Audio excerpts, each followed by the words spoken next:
Hello friends, welcome back to our channel. Friends, આજે આપણો જે વિષય છે બહુ જ ઇમ્પોર્ટન્ટ વિષય છે ને આજે હું વાત કરવાનો છું આવનારી ઓલ ઇન્ડિયા બાર એક્ઝામિનેશન માટે મોક ટેસ્ટ નંબર 3ના મોસ્ટ ઇમ્પોર્ટન્ટ ક્વેશ્ચન્સ, ખાસ કરીને ભારતીય ન્યાય સંહિતા 2023માંથી.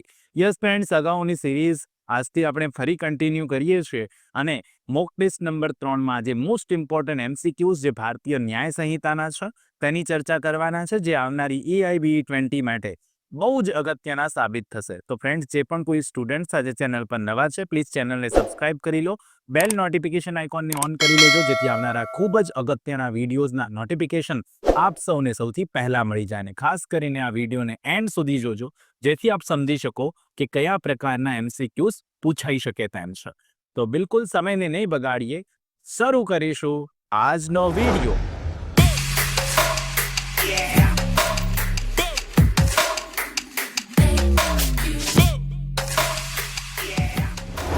સૌથી પહેલો ક્વેશ્ચન છે, A joins an insurrection against the government of India, A has committed the offence of. A નામની વ્યક્તિ ભારત સરકાર સામે બળવામાં જોડાય છે. એ નીચે મુજબનો ગુનો કર્યો ગણાય. ઓપ્શન એ ક્રિમિનલ કોન્સ્પિરસી એટલે ગુનાહિત કાવતરું, ઓપ્શન બી સેડિશન એટલે રાજદ્રોહ, option C waging of war against the government of India, Bharat સરકાર સામે યુદ્ધ છેડવું, option D criminal breach of trust, વિશ્વાસઘાતનો ગુનાહિત ભંગ. શું આવશે સાચો જવાબ? તો આ બહુ અગત્યનો પ્રશ્ન છે. જ્યારે insurrection against the government of India હોય, બળવામાં જોડાય છે ભારત સરકાર સામે, તો પહેલા નંબરના પ્રશ્નમાં સાચો જવાબ સી આવે, waging of war against the government of India, Bharat સરકાર સામે યુદ્ધ છેડવું. આપને પણ આન્સરો આવડતા હોય તો પ્લીઝ કોમેન્ટમાં આન્સર આપતા જજો. પહેલા પ્રશ્નનો સાચો જવાબ સી બનશે, આ યાદ રાખજો. પ્રશ્ન નંબર 2 જુઓ. Under which of the following sections of the BNS collecting arms etc. to wage war against government of India is made punishable? Bharat સરકાર સામે યુદ્ધ કરવા માટે, શસ્ત્રો વગેરે એકત્રિત કરવા માટે ભારતીય ન્યાય સંહિતાની નીચેના પૈકી કઈ કલમ હેઠળ સજાપાત્ર ગુનો છે? ઓપ્શન એ કલમ 149, ઓપ્શન બી કલમ 148, ઓપ્શન સી કલમ 151 કે ઓપ્શન ડી કલમ 152. શું આવે સાચો જવાબ? તો આપની બેરેક લેવાની છે, ઇન્ડેક્સમાંથી વાંચી લેવાનું છે, તમને જવાબ મળી જાય. આ ઇન્ડેક્સ બેઝ ક્વેશ્ચન છે. પ્રશ્ન નંબર 2માં સાચો જવાબ આવશે કલમ નંબર 149નો આ પ્રશ્ન જવાબ મને ખાસ કરીને જોગવાઈ છે કે જ્યાં શસ્ત્રો એકત્રિત કરવામાં આવે ભારત સરકાર સામે યુદ્ધ કરવા માટે. સાચો જવાબ એ બની જશે. પ્રશ્ન નંબર 3 જુઓ. Whoever wages war against the government of India or attempts to wage such a war shall be punished with. જે કોઈ વ્યક્તિ ભારત સરકાર સામે યુદ્ધ કરે અથવા યુદ્ધ કરવાનો પ્રયાસ કરે તે વ્યક્તિને કેટલી સજા થાય? Option A imprisonment up to 14 years with fine, દંડ સાથે 14 વર્ષ સુધીની કેદ. ઓપ્શન બી છે death or imprisonment of life with fine, મૃત્યુદંડ અથવા આજીવન કેદ દંડ સાથે. ઓપ્શન સી છે imprisonment up to 10 year with fine, દંડ સાથે 10 વર્ષ સુધીની કેદ. ઓપ્શન ડી છે imprisonment up to 7 year with fine, દંડ સાથે 7 વર્ષ સુધીની કેદ. શું આવે સાચો જવાબ? તો 3માં બહુ સ્પેસિફિક વાત છે, તમારે સજાની જોગવાઈ જોવાની છે તમારી બેરેકમાં, કે જે કોઈ વ્યક્તિ ભારત સરકાર સામે યુદ્ધ કરે અથવા પ્રયાસ કરે એના માટે સજાની જોગવાઈ જોવી પડે, અને એ કલમમાં જઈને તમારે સજાની જોગવાઈ જોવી પડશે. 3માં સાચો જવાબ અહીંયા મૃત્યુદંડની જોગવાઈ આપવામાં આવી છે, અને એટલે સાચો જવાબ બી બની જશે. Question number 3 correct answer will be B. પ્રશ્ન નંબર 4 જુઓ. How many kinds of kidnapping are there in BNS? બહુ જ વખત પૂછાય છે આ પ્રશ્ન. ભારતીય ન્યાય સંહિતામાં કુલ કેટલા પ્રકારના અપહરણની ચર્ચા કરવામાં આવેલી છે? Option A 1, option B 2, option C 3 કે ઓપ્શન ડી 4. શું આવે સાચો જવાબ? તો ભારતીય ન્યાય સંહિતામાં કુલ 2 પ્રકારના અપહરણની વાત છે ફ્રેન્ડ્સ. 2 પ્રકારના અપહરણની વાત છે. એક છે ભારતમાંથી અપહરણ અને બીજું કાયદેસરના વાલીપણામાંથી અપહરણ. 2 અપહરણની વાત છે, અને એટલે 4 નંબરના પ્રશ્નમાં સાચો જવાબ બી બની જશે. પ્રશ્ન નંબર 5 જુઓ. In kidnapping the consent of minors. સનદ માટેની પરીક્ષા એટલે ઓલ ઇન્ડિયા બાર એક્ઝામિનેશન માટે પુનઃ લો હાઉસ દ્વારા બેરેક્સનો નવો સેટ બહાર પાડવામાં આવેલ છે. તમામ બેરેક્સ બાર કાઉન્સિલ ઓફ ઇન્ડિયાની ગાઈડલાઇન્સ મુજબના હોવાથી પરીક્ષા ખંડમાં સાથે રાખી શકાશે, અને તમામ બેરેક્સ ગુજરાતી તથા અંગ્રેજી એક સાથે એટલે દ્વિભાષી સ્વરૂપે આવશે. આ સેટમાં આપને બેરેક્સ ઉપરાંત પ્રીવિયસ પેપર સોલ્યુશનની બુક પણ સાથે મળશે.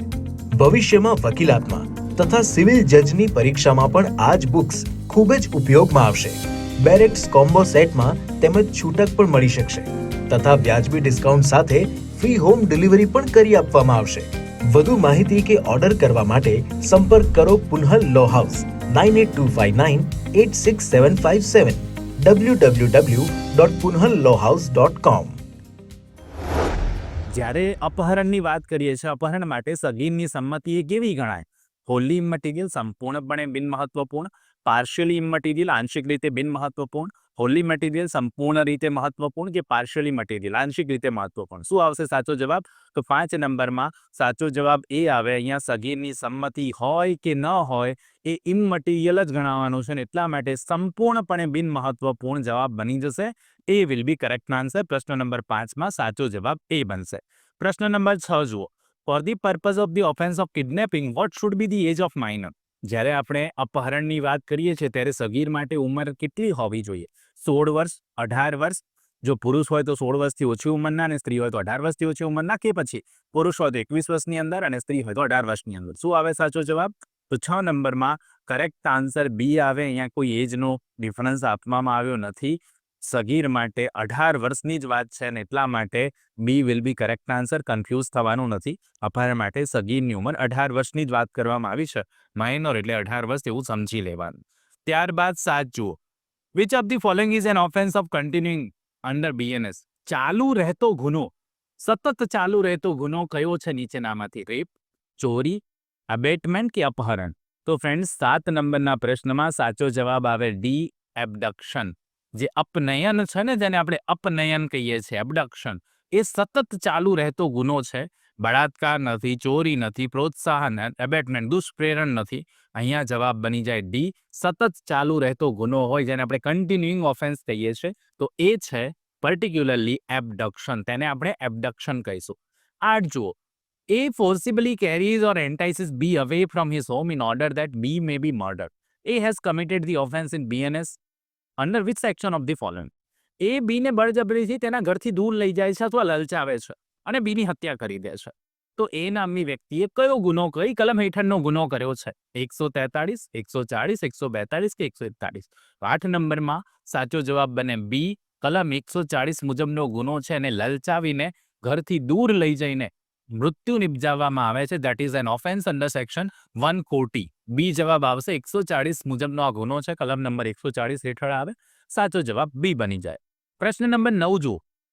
He intentionally pulls up a woman's veil without her consent, intending or knowing it to be likely that he may thereby injure, frighten or annoy her. He is guilty of. અહીંયા કહ્યું એ નામની વ્યક્તિ ઇરાદાપૂર્વક સ્ત્રીની સંમતિ વિના તેનો પડદો ઊંચો કરે છે.